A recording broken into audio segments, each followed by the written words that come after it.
बिस्मिल्लाहिर्रहमानिर्रहीम, अस्सलाम वालेकुम।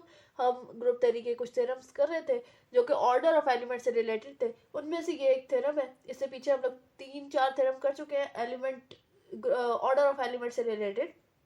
अच्छा जी, तो ये भी एक इंटरेस्टिंग और इम्पॉर्टेंट थ्योरम है। इसमें जो हमने ये प्रूव करना है कि अगर आप ग्रुप से दो एलिमेंट्स उठाते हैं ए बी, ठीक है, ए बी, तो आपने शो ये करना है कि ऑर्डर ऑफ ए जो है वो किसके इक्वल है, बी ए बी इनवर्स के ऑर्डर के इक्वल है। ठीक है जी, तो ये हमने प्रूव करना है, इसको इक्वल प्रूव करना है। तो चलते हैं जी हम इसको इक्वल प्रूव करने। सबसे पहले हम लेट सपोज कर लेते हैं कि इनको नेम दे देते हैं कि ऑर्डर ऑफ ए जो है वो हमारे पास किसके इक्वल है, वो एम के इक्वल है। ठीक है जी, और हम कह देते हैं कि order of b a b inverse जो है वो हमारे पास किसके इक्वल है, एन के इक्वल है। ठीक है जी, डेफिनेशन ऑफ ऑर्डर हमारे पास ये कहती है कि ए raise to power order is equal to identity. ठीक है जी, तो इधर भी हम ये लगा देते हैं कि b a b inverse raise to power n is equal to identity.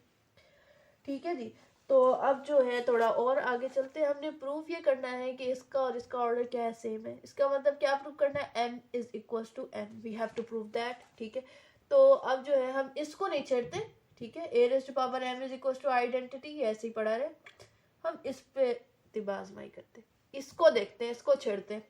B ए क्योंकि बड़ा कहते, जब भी कहते कभी कभी ऐसा होता है ना थ्योरम में, कहते जो इक्वालिटी की जिस साइड पे ज्यादा चीजें होती है ना उसको लेकर आप शुरू करते हैं और फिर आप दूसरी चीज को आप प्रूव कर लेते हैं।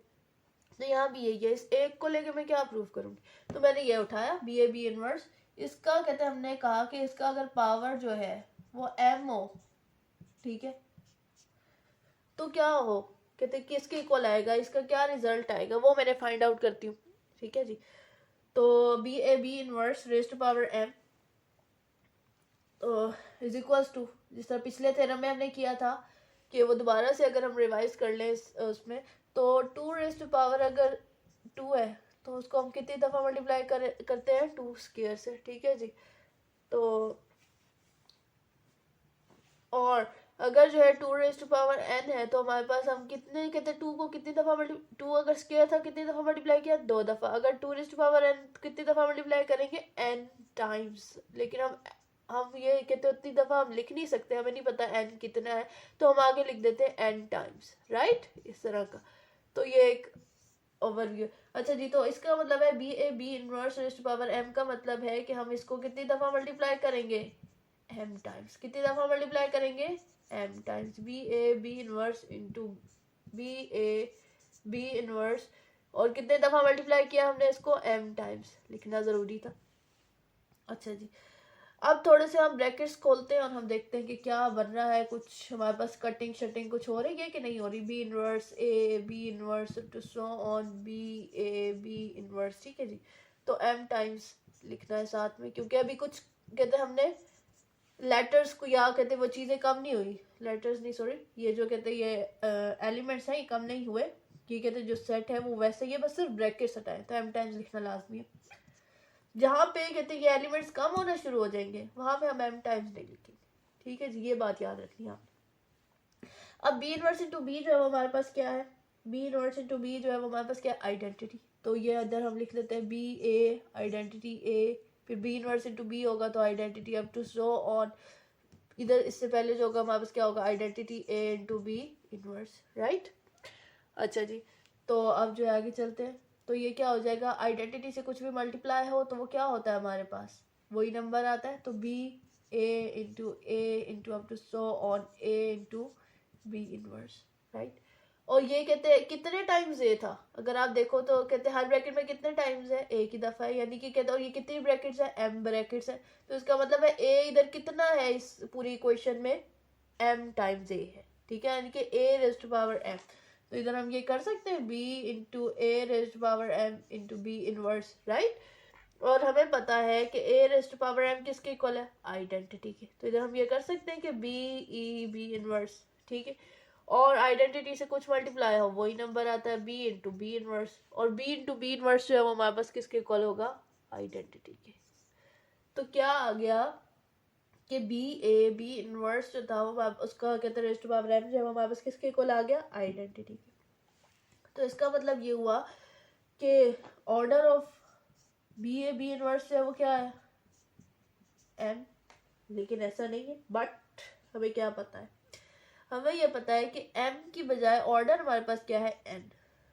ठीक है जी, तो थ्योरम हम यूज करते हैं।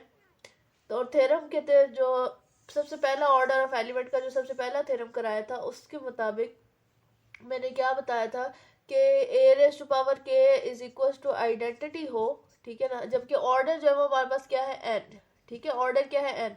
तो के जो है वो हमारे पास क्या होगा, उस ऑर्डर का मल्टीपल। के हमारे पास उस ऑर्डर का क्या होगा, मल्टीपल। या फिर ये कह सकते हैं कि एन डिवाइड्स के होगा, एन डिवाइड्स के होगा। इसका मतलब है एन जो है उसको कंप्लीटली डिवाइड करता है, कोई रिमाइंडर नहीं है, रिमाइंडर इज इक्वल्स टू 0।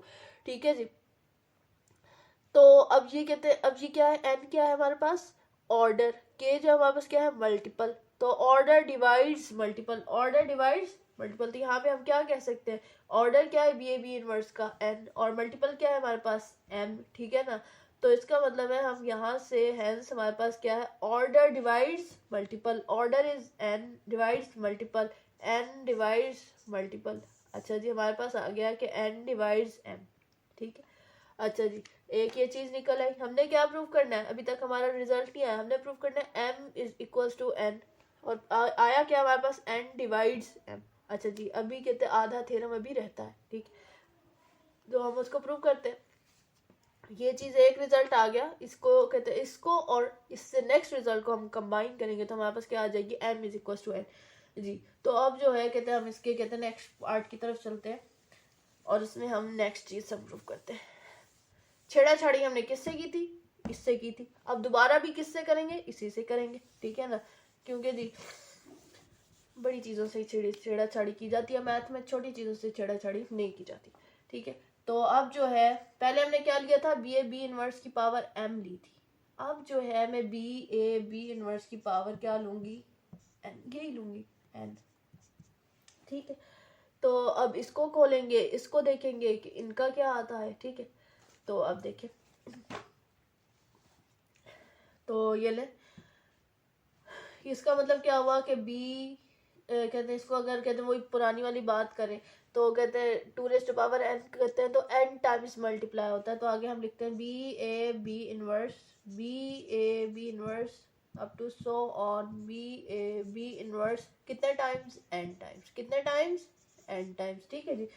तो अब ये जो है हमारे पास, और है किसके इक्वल, आइडेंटिटी के। किसके इक्वल है, आइडेंटिटी के। ठीक है जी, ये मैंने इधर लिख दिया। बी इनवर्स पावर एन किसके इक्वल है, आइडेंटिटी की। हमने सबसे पहले सपोज किया था। अच्छा जी, अब आगे चलते हैं। बी इनवर्स इंटू बी जो है वो हमारे पास किसके इक्वल होगा, आइडेंटिटी के। ठीक है, तो हम जो है ये करते जाते हैं, ए इंटू आइडेंटिटी, फिर A into identity, up to so on identity into A into B inverse. ठीक है जी। उसके बाद जो है इज इक्वल्स टू आइडेंटिटी से कुछ मल्टीप्लाई करो, क्या आता है, वही नंबर आता है। तो A into A up to so on A into B inverse. ठीक है जी। और अब जो है कहते हैं हमारे पास ये कितने टाइम्स मल्टीप्लाई हुआ था, हर ब्रैकेट में ए कितनी दफा था, एक ही दफा था। ठीक है ना, तो और कितनी ब्रैकेट्स थी, एन ब्रैकेट्स थी। तो ए की क्या पावर होगी, एन। ए की कितनी पावर होगी, एन। इधर कितने टाइम्स ए है, एन टाइम्स। तो A raised power N into B inverse. ठीक है। अच्छा, अब इधर ए रेस्ट पावर एन हमारे पास क्या है। अच्छा, अब हम लोग कहते हैं, अब हमारे पास ए रेस्ट पावर एन की वैल्यू नहीं है कोई। ठीक है, अब हमने क्या करना है, हमारे पास ये चीज आ गई है। अब हमने ए रेस्ट पावर एन के कहते हैं इर्द गिर्द से इन चीजों को हटाना है, बी को हटाना है, बी इनवर्स को हटाना है, दूसरी तरफ लेकर जाएंगे। ठीक है जी। तो हम क्या करते हैं, इस बी इनवर्स को हटाते हैं पहले। तो इस बी इनवर्स को हटाने के लिए हम लोग क्या करेंगे, इसकी राइट साइड पे हम लोग जो है बी से मल्टीप्लाई करेंगे, बी ए raised power N B inverse into B, right. तो ये क्या हो जाएगा, आइडेंटिटी, और आइडेंटिटी से कुछ मल्टीप्लाई वही नंबर, यानी कि b is equal to b into a raised power n into identity. Identity से कुछ मल्टीप्लाई वही आएगा। अच्छा जी, b is equal to b A raised power n। अच्छा, अब हमने क्या करना है कि ए एन के जो लेफ्ट साइड पे b है इसको भी हटाना है। ठीक है, ये भी हमें गड़बड़ कर रहा है। तो इसके लिए हम क्या करेंगे, इस साइड पे बी इनवर्स से मल्टीप्लाई कर देंगे। ठीक है, लेफ्ट साइड पे बी इनवर्स इंटू बी, दोनों साइडों पे करेंगे। तो b inverse into b a raise to power N, B inverse into b जो होगा क्या होगा, आइडेंटिटी, और बी इनवर्स इंटू बी क्या होगा, identity a raise to power n. और आइडेंटिटी से कुछ मल्टीप्लाई हो जाए क्या आता है, वही नंबर आता है। तो a raise to power n is equals to identity, ठीक है। तो इसका क्या, लेकिन बट हमारे पास क्या था, ऑर्डर ऑफ ए क्या था, m के इक्वल, यानी कि a raise to power n किसके इक्वल था, e के इक्वल। और अब हमारे पास क्या आ गया, रेज़ टू पावर n किसके इक्वल आ गया, e के इक्वल। इसका मतलब है ऑर्डर के अलावा भी मल्टीपल्स ऐसे हैं, कुछ ऐसे मल्टीपल्स हैं जिन पे आइडेंटिटी आता है, ठीक है। तो वही जो थ्योरम हमने पहले यूज किया था जिसमें ऑर्डर डिवाइड्स मल्टीपल था, उसके मुताबिक ऑर्डर डिवाइड्स मल्टीपल हम करते हैं। Order divides multiple, order divides multiple, multiple क्या है हमारे पास, n, ऑर्डर डिवाइड्स मल्टीपल, ठीक है जी। तो जी, तो हमारे पास क्या आ गया, m डिवाइड्स n, और हमारे पास इससे पहले क्या आया था, n डिवाइड्स m, ये भी हम पहले निकाल चुके थे। मैंने आपको तब कहा था कि आपके पास आधा पार्ट प्रूफ हो गया, आधा पार्ट हम बाद में प्रूफ करेंगे। तो m डिवाइड्स n हो या n डिवाइड्स m हो, इसकी क्या कहते हैं, इसका मतलब क्या है, समझ लें कि कहते हैं n डिवाइड्स k का मतलब ये है कि इसका रिमाइंडर क्या होगा, 0 होगा, ठीक है ना, कंप्लीटली डिवाइड्स होता है, ठीक है। ये कहते हैं, इसको जो हम किस तरह से लिखते हैं, k डिवाइडेड बाय n, ठीक है ना, आम जबान में। लेकिन कहते हैं चूंकि हम ज़्यादा हम एडवांस हो गए, हमने ये बताने के रिमाइंडर भी 0 आ रहा है, तो उसमें हम n डिवाइड्स k करेंगे, ठीक है। तो अब जो है, ऐसा कौन सा केस होता है कि जिसमें k जो है वो भी कहते हैं n को कम्प्लीटली डिवाइड करे और n जो है वो k को कम्प्लीटली डिवाइड करे। वो सिर्फ एक ही केस है जिसमें ये दोनों क्या हो, इक्वल हो, तभी हो सकता है, वरना नहीं हो सकता। यानी कि n is equal to m होगा, तभी कहते ये दोनों केसेस हो सकते हैं, वरना नहीं हो सकते, ठीक है ना। क्योंकि अगर 5 डिवाइडेड बाई कहते हैं 10 करते हैं ना, सॉरी 10 डिवाइडेड बाई 5 कर दो, 10 डिवाइडेड बाई 5 करते हैं ना, तो कहते हैं इस केस में तो ये कम्प्लीटली डिवाइड हो रहा है, रिमाइंडर भी 0 आ रहा है। लेकिन अगर कहते हैं इसको उल्टा दे रहे हैं, रेसिप्रोकल ले, ठीक है ना, 5 डिवाइडेड बाई 10 करें तो वो डिवाइड नहीं होता, उसमें रिमाइंडर आ जाता है, ठीक है। तो एक ही केस है जिसमें ये कम्प्लीटली डिवाइड होगा, वो कौन सा केस है, जिसमें ये दोनों क्या हो, इक्वल हो, तभी होगा, वरना नहीं होगा, ठीक है। तो इसका मतलब है m is equal to n है, और m क्या था, वो ऑर्डर ऑफ a है, और n क्या था, ऑर्डर ऑफ b है, b इनवर्स है, और ये अगर इक्वल आ गया तो इसका मतलब हमने ये प्रूफ कर दिया, ठीक है जी। तो ये थ्योरम था हमारा ऑर्डर ऑफ एलिमेंट से रिलेटेड। इससे नेक्स्ट थ्योरम जो है वो भी ऑर्डर ऑफ एलिमेंट से ही रिलेटेड है, लेकिन वो एक इंटरेस्टिंग कहते हैं है, जिसमें हम लोग कहते हैं प्रूफ करेंगे कि कहते हैं ग्रुप में एक ऐसा element, even number of groups, मतलब कि अगर किसी कहते हैं ग्रुप में इवन नंबर ऑफ एलिमेंट्स है, ठीक है ना, तो उसमें एक एलिमेंट ऐसा लाजमी होगा जिसका ऑर्डर 2 होगा। ये हमने नेक्स्ट थ्योरम में प्रूफ करना है, ठीक है। तो चलो जी, अब नेक्स्ट थ्योरम की तरफ हम नेक्स्ट लेक्चर में आएंगे, ठीक है इंशाल्लाह।